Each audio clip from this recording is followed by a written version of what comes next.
Hello, what's up, good people? Good to see you once again. Now, have you ever asked yourself, why are these common and ending cycles of poverty in most of the African countries? And usually ask yourself, what goes on? What's that we might be doing that we are not supposed to do?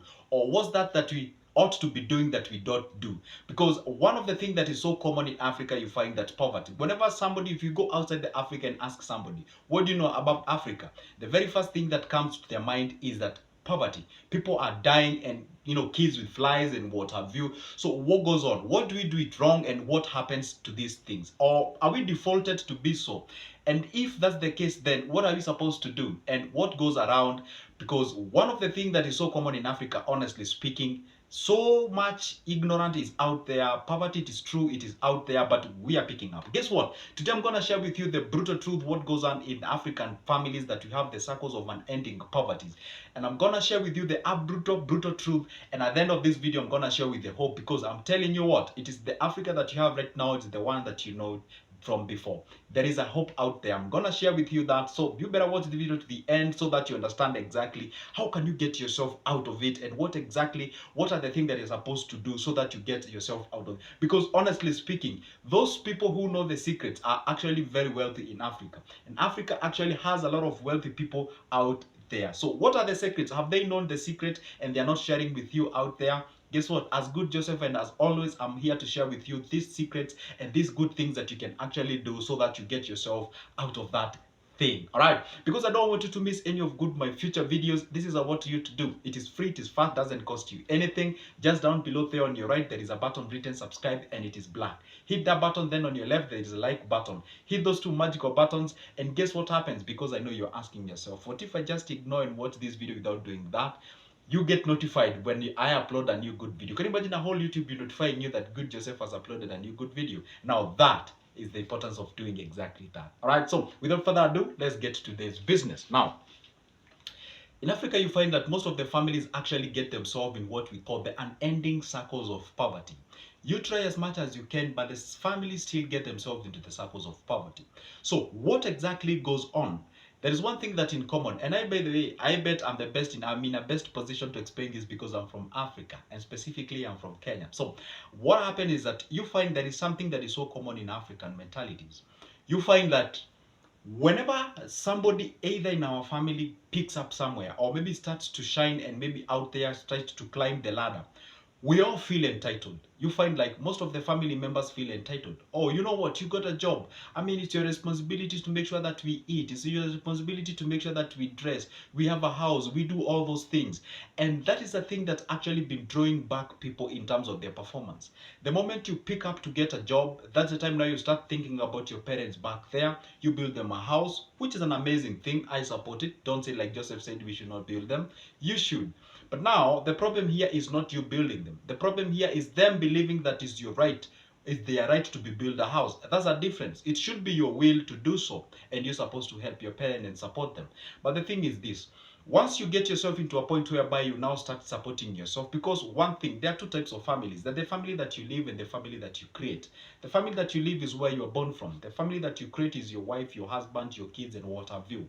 Now this is the point. Now when the money that you start getting, you try to throw them back to you supporting your siblings, supporting your brothers and sisters, your mother, your father, and what have you, your cousin, and all those kind of people, which is an amazing thing. Now what happened is that you now start divide the salary that you've been getting, instead of you giving your children the best education out there. Because at the end of the day, education is an amazing thing. It's one of the tools that can get yourself out of poverty and does not make you money. This is the difference. Education does help you make money. It helps you to sharpen your brain so you can pick opportunities. So you won't give your kids the best education.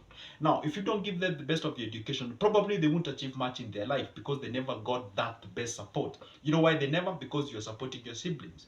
Now for them, you still yourself, you won't even grow yourself, because you don't even time to grow yourself, because you're supporting your kids to go in school, and as well supporting your siblings. Then that means also yourself, you still need help in future. That means you have to tell your kids to support you, because you never supported yourself, because you were supporting your families. And that's the way also your kids won't be able to survive, because they are supporting you. You get my point? So you get yourself in this whole sort of an entanglement, to a situation whereby that thing still revolves around. The other thing is the mentality that most of the African families have.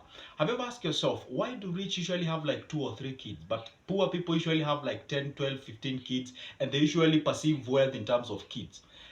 This is the problem that you usually have, is that most of the people, if you ask them, the most target thing that they have is to have many kids, and they tend to believe that you having many kids, that you're wealthy. But thank God that thing is changing. The mentality is shifting. This new generation that is coming is surely viewing life in a different manner, which is far from how their parents used to view it. People used to believe that you having a lot of kids, then you can imagine having like 15 people helping you. So you're just giving birth in the name of having these kids to help you, not you helping them. And that's the difference. Now, when you have these all kids, you don't even give them quality. You just have the quantity, not the quality. You have a lot of them who do not have the best education. And by the God's grace, some of them usually goes out there and succeeds and comes back and help their parents. That's an amazing. But how many cases of such do we have in life? I mean, how frequent is miracle happens to families or people? It's usually very rare. Some of them, they usually get themselves into alcohol because they're stressed up. Maybe you are out there, you get some self drinking a lot of alcohol, maybe some, and that's why you find even some kind of sort of voodoo, as people call it in West Africa, or witchcraft and what have you, usually get themselves into it. There's one thing that you're supposed to understand. When we all have a common enemy, which is poverty, and we realize that somebody is trying to shine out there, they don't get challenged. In Africa, the difference is this: most of them don't get challenged. What they do is that they tend to believe like, hey, you know what, I mean, this is a common thing, we should all be on this comfort zone. Hey, where are you going? I mean, seriously, we've been trying, that has never happened. And when you don't listen to them, then they start thinking of other things just to draw you back. They don't think of them taking themselves or challenging themselves so that they can compete with you. They think of you or them pulling you down so that at least you can come back to the comfort zone. And you know what, hey, come on, just let's enjoy on this zone. This is our hood, this is our zone.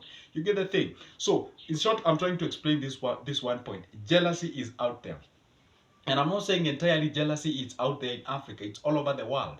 And whoever lied to you that the life that you're living in is not a competition, it is, and at a very stiff one. It is stiff competition, especially the era that you're living in, where we have the social media. Whenever somebody buys a car, they have to put it out there on social media. If you consume that information in a negative way, it's gonna affect that, gonna stress you up. Can you imagine seeing somebody achieving to buy a car worth like few millions of Kenyan shillings of dollars, and then you're out there, you're even struggling with the basics of the food and the shirt and the clothing?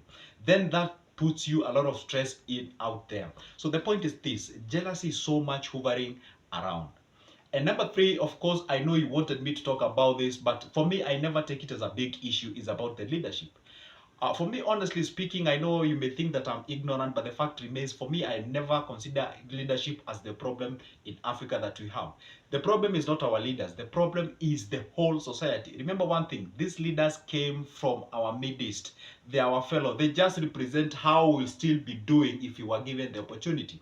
That's for a fact. That leader was once a common citizen in that given country. So once we elect them and put them there, it's a reflection of who we are. That's a reality. Can you imagine this? If that guy was leaving us in the midst of the idiots, if after all we are, then it means that we are still picking one of our idiots to represent us up there. And remember one thing: we usually come with the mentality of, it's my time to eat. So they go up there, they pick their fellas who supported them, and then they enrich themselves. But the point is this: it is very mysterious. You find that there's a lot of wealthy people in Africa, and in any given country, they are very wealthy in that poor country that you think it is. The point is this: there is a secret when it comes to success. You can be able to become wealthy irrespective of where you've born from, provided you get yourself in the right mind.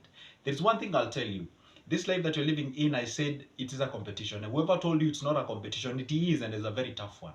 And let me tell you one thing: it's all about sometimes feeling like you have to do that thing that ought to be done so that you get yourself in appropriate order. There is one thing that you're supposed to understand: starting with what you have before getting what you want, that should be the cause. One thing with Africa, we tend to cling, we blame a lot of people around, we blame the leadership, we tend to feel sorry for where we are born from, we tend to feel sorry of how we look like and such kind of things. Sometimes we even dying crossing the Mediterranean seas and goes to the Europe and what have you. Others of them actually dying, the ships capsizes and those rafts and makeshift rafts and what have you. The point is this: I would advise that if we can just channel that energy back to our country, fight for that thing that you find that is not doing good for our country, and actually transform our lives. The point is this: if you look at the spirit that our forefathers had when they were fighting for the independence of this continent, you find that the spirit that they had is actually like drawing off, like it's fading off compared to the generation that we have. The generation that we have, because of what we see on the social media, people in Europe, people in America, people in all those places in Middle East and what have you, they're living a good life, the guys of our peers. That spoils our mind, and then you tend to believe that you cannot be able to make it from here. So what really draws us back to the poverty, it's all because, and actually I hate terming that, I hate pronouncing that term poverty actually. So what makes or what draws people back is because of the mentality. There is something that the first president of Republic of Kenya said when he took the independence. He said that we want to fight three things. Number one is the ignorance, disease, and poverty.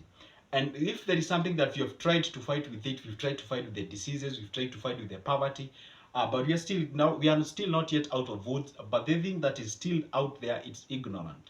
If you've ever tried to drive in any African city, you find that, especially in Nairobi, you find that people are really struggling. Like, you just want to drive fast and what have you. If you find people in a queue, they just want to cut the line and just be served fast. You don't even care whether that's somebody that you're cutting showed up in like 5 hours before. It's all about selfishness. It's all about you.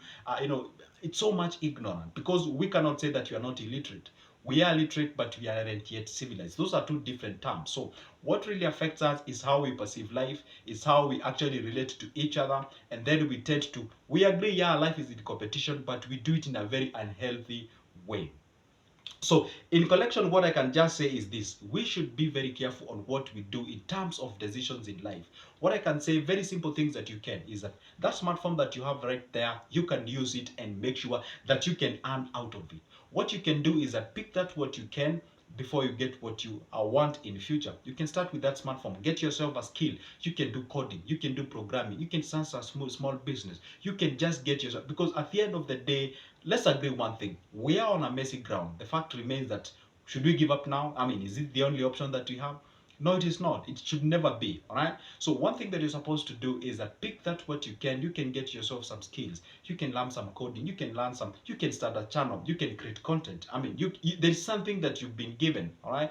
And then from that particular point, you grow yourself with it, and then you can transform that, and you can monetize that, and get yourself to the next level in terms of the growth. And all other those beliefs of ignorant about believing you're poor because of somebody and what have you, just get all those things off you, and then from there you start to live in a responsible life, whereby in every decision and every problem that happens in your life, you tend to account yourself for exactly that. All right.